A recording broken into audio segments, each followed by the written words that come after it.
한 분 한 분을 우리 예수님의 이름으로 사랑하고 축복합니다. 요즘 우리가 사는 이 시대를 키워드의 시대라고 이야기합니다.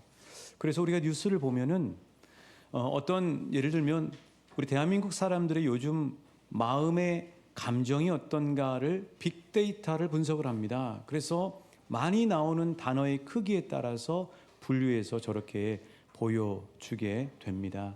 이제 선거철이 다가오니까 선거 이슈에 관련되어 있는 단어들을 빅데이터로 저렇게 자주 분석하는 모습을 볼 수 있을 것입니다. 이게 바로 키워드 시대라고 하는 것을 우리에게 증거해 주고 있는 거죠. 또 하나 키워드 시대인 이유가 뭐냐면 우리의 청소년들과 청년들이 줄임말을 많이 사용한다는 것입니다. 여러분, 저기 지금 나열되어 있는 단어 중에 여러분 몇 가지를 아십니까?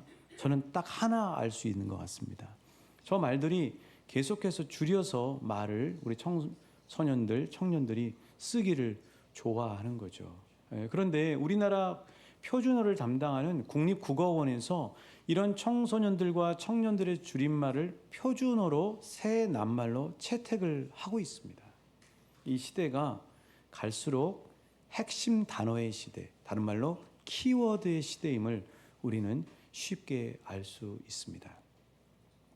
그런데 이 키워드라고 하는 이 단어를 사람들이 좋아하는 이유가 뭐냐면, 선호하는 이유가 뭐냐면, 본래 우리 인간의 뇌는 효율성을 추구하기 때문에 긴 문장보다도 핵심 키워드 단어를 우리 뇌에다가 저장하고 새기도록 되어 있습니다.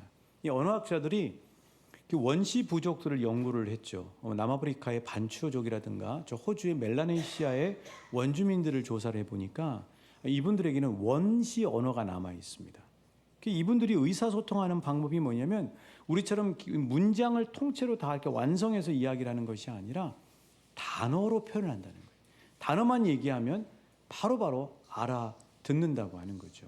그래서 원래 우리 인간은 이런 문장의 긴 어떤 완성되어 있는 것을 이렇게 가져오기 전에 단어로 의사소통했다고 하는 사실을 우리가 알 수 있습니다.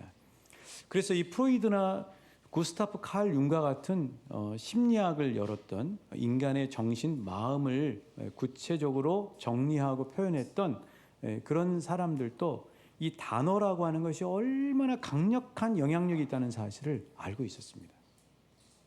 그래서 저 사람의 마음의 상태를 어떻게 진단을 하냐면요. 의사는 청진기로 또 뭐 어떤 여러 가지 의료기기로 진단을 하지만은 이 정신과에서는 원래 어떻게 진단을 하냐면은 바로 단어 연상 실험을 합니다. 예를 들면 이런 거죠. 아버지라고 하는 이 단어를 딱 보여줬을 때 그 내담자, 그러니까 찾아오신 사람이 그 아버지라고 하는 단어를 읽었을 때 그의 반응을 보는 것입니다. 그의 반응이 만약 얼굴이 일그러지고 손에 땀이 나고 벌벌벌 떨고 있다면 실은 그 사람은 아버지에 대한 상처가 너무나 깊게 내재되어 있다는 사실을 우리가 알 수 있게 되는 거죠.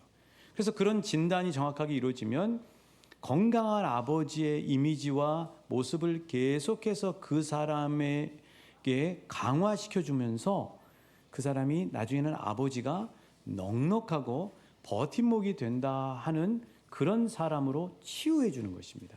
이처럼 이 단어라고 하는 것이 매우 우리 인간에게 강력한 영향력을 가지고 있다고 하는 것이죠. 오늘 어린이 주일입니다. 사랑하는 여러분, 여러분의 자녀들과 손주들에게 어떤 선물을 하시려고 지금 마음을 먹고 계십니까? 뭐 장난감도 있고 좋은 책도 있고 또 뭐 맛있는 음식도 있고 또 용돈도 있고 여러 가지 있겠지만은, 그러나 최고 좋은 선물은 오늘 설교의 제목처럼 좋은 단어를 선물해 주시길 주님의 이름으로 축복합니다. 한번 따라해 보실까요? 좋은 단어를 선물하겠습니다. 예, 좋은 단어를 선물하는 것이 매우 중요해요. 한번 이렇게 선물을 해주는 것도 중요하지만 매일매일 우리 입술을 통해서 좋은 단어, 생명력 있는 단어, 강력한 단어, 복된 단어, 유익한 단어를 선물해 주시는 그런 하나님 앞에 칭찬받는 좋은 부모, 그리고 칭찬받는 좋은 조부가 되시길 다시 한번 우리 예수님의 이름으로 응원하고 축복합니다. 자, 그러려면요, 내가 먼저 좋은 단어를 가지고 있어야 돼요. 요즘 그 베스트셀러 책 중에 하나가 어른의 품격을 채우는 100일 필사 노트라는 책이 있어요. 우리는 성경을 필사하지만 세상 사람들은 좋은 문구를 필사합니다. 거기에 이런 문구가 있더라고요. 내가 매일 내뱉는 언어가 내가 살아갈 삶의 수준을 결정한다는 겁니다. 그 사람의 수준은 무슨 자동차나 무슨 옷이나 또 어떤 뭐 명품이나 이런 것들을 가지고 수준을 이야기하는 게 아니라 그 사람의 진가는 그 사람의 말에 달려 있다는 거예요. 그 사람이 사용하는 언어가 상스러우면 그 사람은 상스러운 사람인 거고, 그 사람의 언어가 품격이 있으면은 품격 있는 노블리스 오블리주 같은 그런 삶을 살고 있다고 하는 거죠. 그러려면 그 언어를 공급을 받아야 돼요. 우리는 누구에게 공급을 받아요? 무엇으로부터 공급을 받아요? 오늘 시편 119편의 기자는 자신이 누구로부터 생명력 있는 언어, 좋은 언어를 공급받는지를 이렇게 이야기하고 있습니다. 우리 97절 말씀 함께 봉독하시겠습니다. 시작. 내가 주의 법을 어찌 그리 사랑하는지 종일 작은 소리로 읊조리나이다. 주의 법이라고 하는 것은 하나님의 말씀입니다. 말씀을 너무 사랑한다는 거예요. 그 이유가 뭐예요? 말씀을 사랑했더니 이렇게 경쟁력이 생기더라는 것입니다. 어떻게 해요? 98절부터 100절이죠. 다시 한번 같이 읽어보실게요. 시작. 주의 계명들이 항상 나와 함께하므로 그것들이 나를 원수보다 지혜롭게 하나이다. 내가 주의 증거들을 늘 읊조림으로 나의 명철함이 나의 모든 스승보다 나으며 주의 법도들을 지킴으로 나의 명철함이 노인보다 나으니. 말씀을 사랑했더니, 말씀을 늘 가까이 했더니, 말씀과 늘 대면했더니 어떤 경쟁력이 생겨요? 원수보다 지혜로워진대요. 그리고 스승보다, 선생님보다, 또 어르신, 노인보다도 더 명철해졌다고 이야기를 하고 있어요. 여러분, 오늘 우리가 살고 있는 이 시대의 경쟁력은요, 지식을 많이 알고 정보를 많이 하는 게 경쟁력이 아닙니다. 요즘은요, 챗GPT에다가 너 지브리가 근원이 뭐고, 지브리의 풍의 그 감성이 뭐고, 지브리의 저작권이 어떻게 돼 자세히 얘기해줘. 그러면요, 1분도 안 걸려서 딱 다 정리를 해줍니다. 지금의 경쟁력은 뭘 많이 알고 무슨 정보를 많이 아는 것이 경쟁력이 아니에요. 그것에다 시간과 에너지를 소모할 필요가 없습니다. 지금 21세기에 이 시대의 경쟁력은 뭐냐면 한번 따라 하십니다. 지혜가 경쟁력이에요. 이 지혜라고 하는 건 구체적으로 뭐냐면요, 아이디어, 통찰력, 비전입니다. 여기서 얘기하는 비전이라고 하는 건 그림을 그릴 줄 아는 거예요. 지난 월요일에 부안에서 지인과 약속이 있어서 그곳을 가게 됐습니다. 근데 이제 찻집을 가게 됐는데요. 이런 곳에 이렇게 안내를 하는 거예요. 지인이 먼저 앞에 가고 이제 저는 따라가는데, 여러분 저게 뭐처럼 보이십니까? 창고죠. 창고입니다. 근데 저 안에 들어가면 어떻게 되냐면 이렇게 되어 있어요. 볏짚단이 쌓여져 있고요. 저곳에서 생산하는 쌀을 판매합니다. 뿐만 아니라 저곳에서 생산하는 쌀을 가지고 빵을 만들어요. 그리고 저렇게 테이블이 그 분위기에 맞게 만들어져 있는 거죠. 저는 그런 데 관심이 많으니까 물어봤어요. 이 젊은 사장님한테 물어봤더니 서울에서 직장 생활하다가 고향으로 내려왔다는 거예요. 바로 아까 보여드렸던 그 장소는 자기 아버지의 창고랍니다.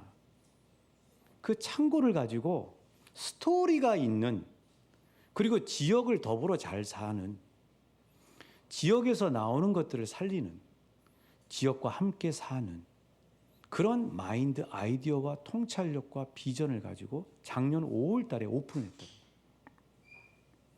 그래서 많은 사람들이 견학을 오더라고요. 정말 뭐 사람들이 많이 다니는 곳에 있는 데가 아닌데 허름한 창고처럼 보이는데 그곳에 많은 사람들이 와서 그곳에서 너무나 그 평범한 이런 카페에 뭐 항상 있는 그런 카페의 어떤 그런 패턴이 아니라 새로운 개념을 가지고 사람들이 거기서 차를 마시고 그곳에서 만든 빵을 먹고 있더라는 거죠. 여러분, 이게 바로 경쟁력이에요. 지혜입니다, 지혜. 저는 이 사장님이 예수 믿는지 안 믿는지는 잘 모르겠어요. 그러나 하나님으로부터, 하나님의 말씀 안에는 이 세상을 뛰어넘는 원수, 스승, 노인보다 뛰어난 하나님의 놀라운 지혜가 있다는 사실을 기억하시고, 특별히 우리에게 주신 이 하나님의 말씀이 바로 지혜의 보고라고 하는 사실을 기억하시고, 말씀을 가까이 하셔서 말씀으로부터 풍성한 지혜를 맛보시고 여러분의 자녀들과 손주들에게 흘려보내시는 복된 부모 그리고 조부들 되시길 주님의 이름으로 다시 한번 축복합니다. 자, 한번 볼까요? 어디에 하나님의 지혜 보고인지. 신명기 28장 12절부터 14절 말씀입니다. 시작. 여호와께서 너를 위하여 하늘의 아름다운 보고를 여시사 내 땅에 때를 따라 비를 내리시고 내 손으로 하는 모든 일에 복을 주시리니 내가 많은 민족에게 꾸어줄지라도 너는 꾸지 아니할 것이요 여호와께서 너를 머리가 되고 꼬리가 되지 않게 하시며 위에만 있고 아래에 있지 않게 하시리니 오직 너는 내가 오늘 내게 명령하는 내 하나님 여호와의 명령을 듣고 지켜 행하며 내가 오늘 너희에게 명령하는 그 말씀을 떠나 좌로나 우로나 치우치지 아니하고 다른 신을 따라 섬기지 아니하면 이와 같으리라. 우리 많은 그리스도인들은 꼬리가 되지 않고 머리가 된다고 이야기합니다. 그렇게 되기를 원해요. 그런데 정작 이 말씀에서 이야기하는 핵심은 뭐냐면, 머리가 되려면 지혜의 보화인 하나님의 말씀을 붙잡고 살아야 된다는 얘기를 하는 거예요. 말씀을 붙잡아야 머리가 되는 겁니다. 말씀을 붙잡아야 탁월한 사람이 된다는 거예요. 아름다운 보고가 열리는 게 뭐냐면 하나님의 말씀이라고 하는 거예요. 아까 그 카페를 보면서 저는 그런 생각을 했어요. 우리가 굳이 세상에서 이야기하는 교회 짓는 방식으로 꼭 생각을 해야 되나? 아니, 전주에는 어떤 교회는 깡통을 가지고 교회를 짓고 그 안에다가 시설 쾌적하게 하는데 굳이 꼭 우리가 고정관념에 사로잡혀야 될 필요가 있을까? 그래서 우리는 기도해야 돼요. 기도하면서 하나님이 우리 교회를 향한 뜻이 있을 텐데 그 뜻의 지혜를 함께 받으셔서 세상에서 생각하는 방식의 교회 건축이 아니라 새로운 개념의 지역과 함께하고 지역과 더불어 살 수 있는 그런 하나님의 지혜를 저는 주실 거라고 믿습니다. 여러분도 믿으십니까? 그러면요, 훨씬 많은 비용 들지 않고도요, 새로운 아이디어와 개념으로 20세기 최고의 지성가, 변증가 하면은 C.S. 루이스입니다. 이분이 만든 많은 영화 중에 나니아 연대기라고 하는, 여러분 영화 아실 거예요. 이 영화가 정말 많은 어린이들과 어른들에게 꿈과 소망을 또 이상을 심어줬는데, 이 C.S. 루이스라고 하는 이 탁월한 지혜, 그 이분의 이 문장이나 책을 읽어보면요, 정말 상상력이 대단해요. 사람이 탁월합니다. 근데 이 C.S. 루이스가 어떻게 이런 탁월함을 가지게 됐는가를 자신의 회고록에서 이렇게 밝히고 있습니다. 저는 어린 시절 어머니가 귀에 대고 속삭여 주시던 요한복음 1장 5절에서 빛이 어둠에 빛이 돼 어둠이 깨닫지 못한다는 말씀을 기억하며 부모란 자녀에게 그 빛을 세워주는 창문임을 깨달았습니다. 한나가 어린 사무엘 곁에서 힘썼던 것처럼 여러분은 자녀가 하나님의 속삭임을 분별할 영적 청력을 길러주는 가정의 사역자가 되십시오. 식탁에서 여러분이 하시는 한마디 하나님 감사합니다가 여러분 자녀가 하루를 사는 좌표가 됩니다.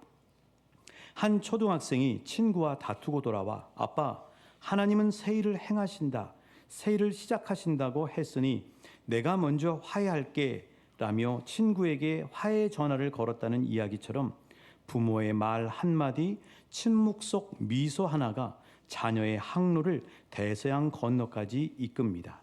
아이들은 부모가 새벽마다 잠옷 차림으로 찬송을 흥얼대는 뒷모습에서 신학을 배웁니다.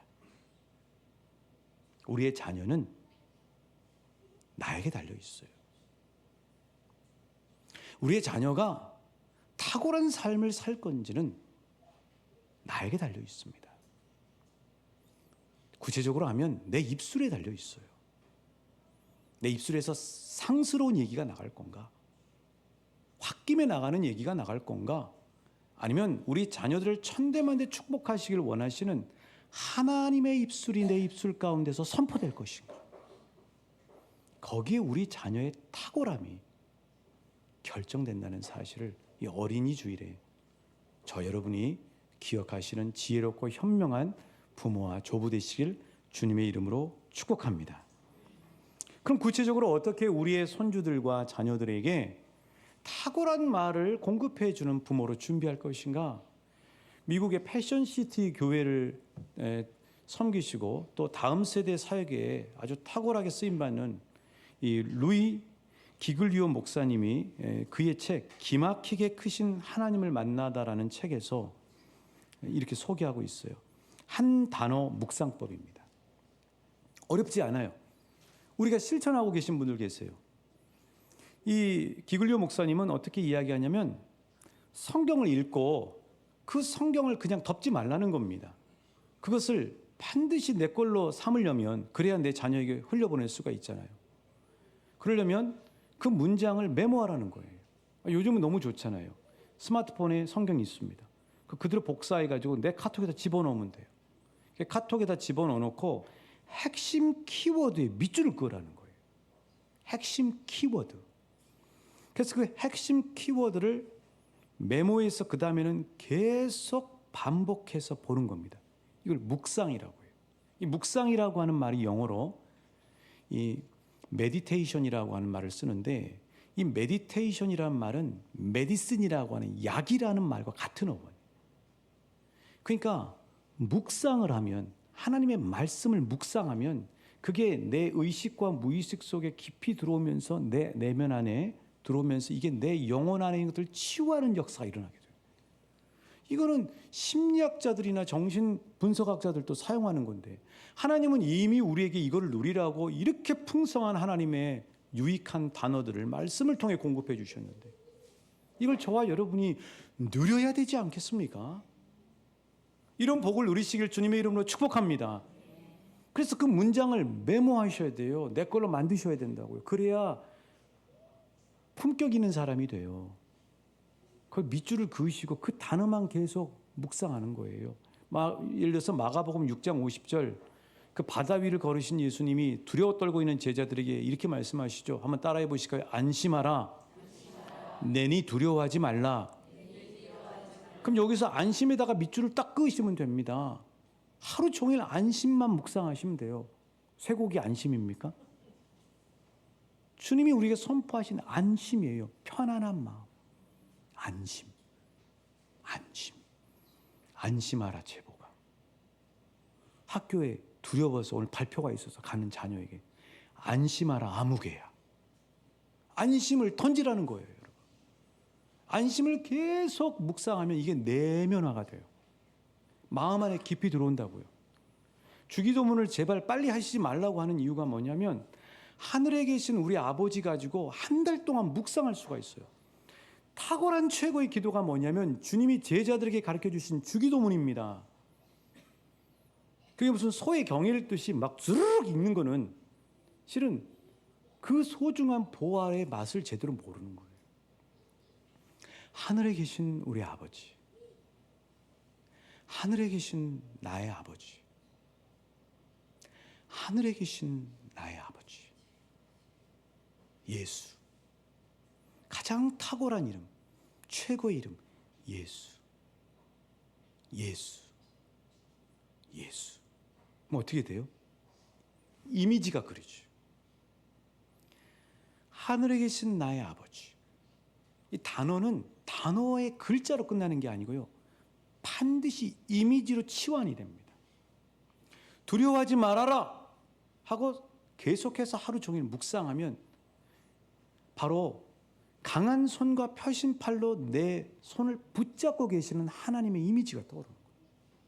그게 우리 안에 들어가서 우리의 내면을 치유하고 우리에게 믿음을 길러주고 우리를 든든하게 하고 풍성하게 하는 거예요. 이걸 누린 사람이 바로 기글리오 목사님이고 기막히게 크신 하나님을 날마다 만나는 방법이 하나님의 말씀을 계속해서 단어로 내 거로 가져와서 묵상하고 내면화시키라는 거예요. 한번 적용해 보시는 저 여러분 되시길 주님의 이름으로 축복합니다. 나는 주의 말씀을 어찌 그리 사랑하는지요 하면서 자기 것으로 만들려고 하는 이 자기의 방법을 우리에게 소개해주고 있어요. 97절 후반절에 보시면 내가 그것을 어떻게 한다고요? 종일 작은 소리로 읊조리잖아요. 기글리오 목사님이 자기가 만든 게 아니고 시편 117편의 9편의 기자한테 배운 겁니다. 98절도 보시면 주의 계명들이 항상 어떻게 해요? 나와 함께 하는 거예요. 말씀을 나하고 하루 종일 가지고 오는 거죠. 99절에 보시면 내가 주의 증거들을 늘 읊조리는 거예요. 내 입술 가운데 말씀의 단어가 있는 거죠. 우리는 이제 우리 교회는 성경 읽는 거 가지고는 더 이상 제가 여러분에게 강조할 필요는 없을 것 같아요. 근데 그거를 하루 종일 가지고 사느냐가 이제 우리가 그 다음 단계로 나가야 될 우리 교회의 영적인 도전이라고 생각돼요. 덮고 끝나버리느냐, 덮고 난 다음에 오늘 뭘 묵상했어요? 아무것도 생각이 없으면 그 다음에 입술 가운데 읊조리지 않은 거예요. 안심하라, 신뢰하라, 담대하라. 하루 종일 묵상해서 내 걸로 만드는 거죠. 왜요? 말씀이 축복이니까요. 말씀이 능력이니까요. 말씀이 나를 살리니까요. 말씀이 나를 치유하니까요. 그 말씀이 내 자녀에게 그대로 들어가니까요. 이 복을 이 어린이 주일에 받아 누리시고 실천하시는 우리 사랑하는 부모님들, 우리 조부님들 되시길 주님의 이름으로 축복합니다.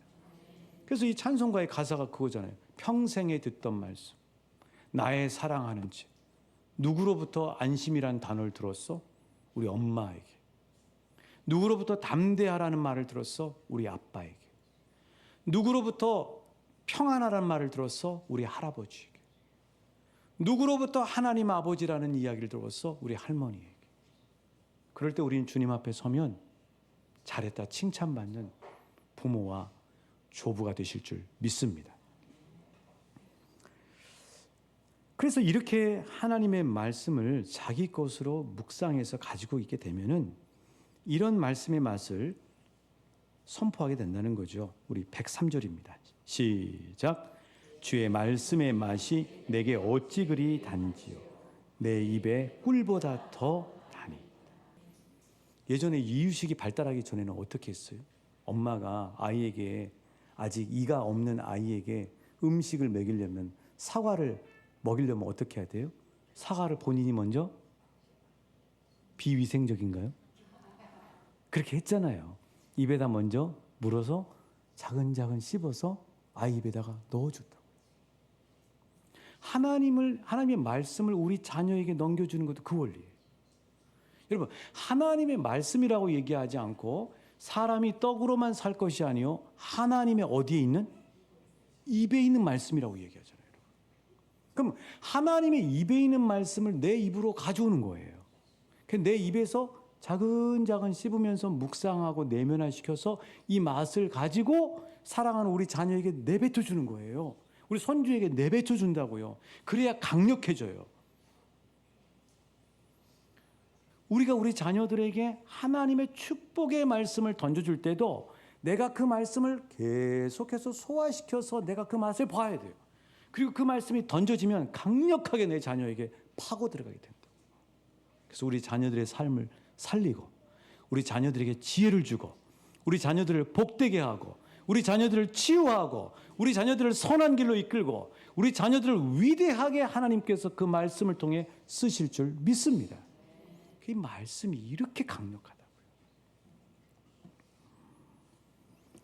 그래서 이 말씀 안에는 단순히 이 단어 글자로 끝나는 것이 아니라 강력한 이미지가 있어요. 하나님이 이 땅을 창조하시면서부터요, 첫째 날부터 여섯째 날까지 계속해서 하나님이 내뱉으신 말씀이 있어요. 뭐냐면요, 한번 따라하시죠. 좋았더라. 첫째 날 빛이 있으라 그래놓고 하나님은 뭐라 그래요? 좋았더라. 둘째 날 궁창을 만드시고 하나님이 좋았더라.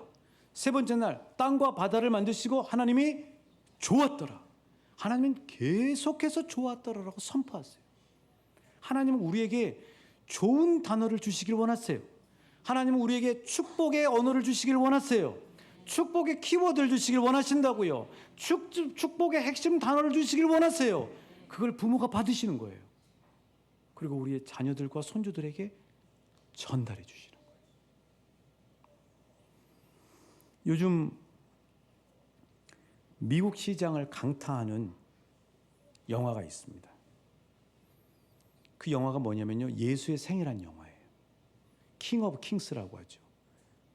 근데 이 감독이 모팩 스튜디오의 대표인데 장성호 집사님이에요.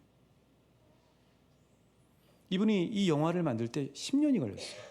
2015년에 하나님의 응답을 받고 예수님의 생애에 대한 영화를 만들어야 되겠다. 아이들부터 어른까지 다 이해할 수 있도록 애니메이션으로 만들어야 되겠다 하고 도전을 받았어요. 근데 이건 쉬운 일이 아니에요. 왜냐하면 종교 영화가 나와도 심지어는 저와 여러분과 같은 그리스도인도 교회를 영화관을 안 가요. 이 흥행이 되겠어요? 360억이 들어서 이 영화가 만들어졌는데 이 영화를 시작하다가 코로나가 터진 거예요. 그래서 심한 고난을 겪은 거예요. 투자자들이 돈 다 빼고 심한 고난 속에서 이 장성호 집사님은 계속해서 주일날 하나님이 강단을 통해서 선포된 말씀이 뭐냐면 고난이 축복이다. 예수님은 사랑이다. 복음은 생명이다. 이걸 계속 선포해 준 거예요. 이분의 그 간증을 들어보니까요, 이 영화 83억 기생충을 뛰어넘었어요. 이 티켓 판매가. 그리고 미국의 3,200개 교회에서 이거를 지금 상영하고 있어요. 우리나라는 7월 말에 옵니다. 우리 사경회 하고 마지막 날 이걸 영화관에 가서 볼까 싶어요. 근데 제가 좀 봤는데요, 이게 좀 그 스튜디오에서 이렇게 오픈한 거를 봤는데 너무 감동이에요. 애니메이션인데 너무 은혜가 되더라고요. 근데 이 영화가 어떻게 만들어졌냐면 이 장성호 집사님이 그래요. 세 개의 단어로 이 영화가 빚어졌다는 거예요. 한번 따라하실까요? 사랑, 고난, 복음. 이 세 개의 단어로 세계적인 영화가 만들어져요. 애니메이션 하면 한국 애니메이션이 그냥 종속돼서 수주할 정도의 애니메이션이었는데 놀랍게 이 영화를 통해서 한국이 K-팝, K-한류, 애니메이션까지 세계를 장악하는구나 하고 세계에서 인정받게 됐어요. 그 역사를 누가 하셨냐면 하나님이 하신 거예요. 하나님이 이 집사님에게 사랑, 고난, 복음이라고 하는 세 개의 단어를 가지고 이 위대한 대작을 하나님께서 만들어 주신 거죠. 이처럼 사랑하는 여러분, 하나님의 말씀의 단어는 강력한 힘을 가지고 있습니다. 그래서 실은 하나님이 어떤 분이냐면요, 말씀이에요. 우리 요한복음 1장 1절 한 말씀 보실까요? 저의 말씀이 계시니라. 이 말씀이 하나님과 함께 계셨으니 이 말씀은 곧 하나님이시니라. 이 말씀이라는 말이 원어에서는 로고스라고 해요. 로고스. 여러분 뭐 로고스 법무법인 그러죠? 이 로고스란 말은 헬라 철학에서 철학, 이성, 말 이런 뜻인데 사도 요한은 이 로고스의 신비를 깨달았는데 이 로고스가 뭐냐면 따라하십니다. 말씀이신 예수님. 말씀이 예수님이 말씀이라는 거예요. 말씀이 예수님이라는 겁니다. 말씀이 하나님이라는 거예요. 만약에 내가 요즘 하나님이 나하고 함께 하는지 잘 모르겠다. 그런데 내 마음속에서 성경 구절이 떠오른다. 그러면 하나님이 함께 하시고 계시는 거예요. 왜냐하면 말씀이 예수님이라니까요. 말씀이 하나님이에요.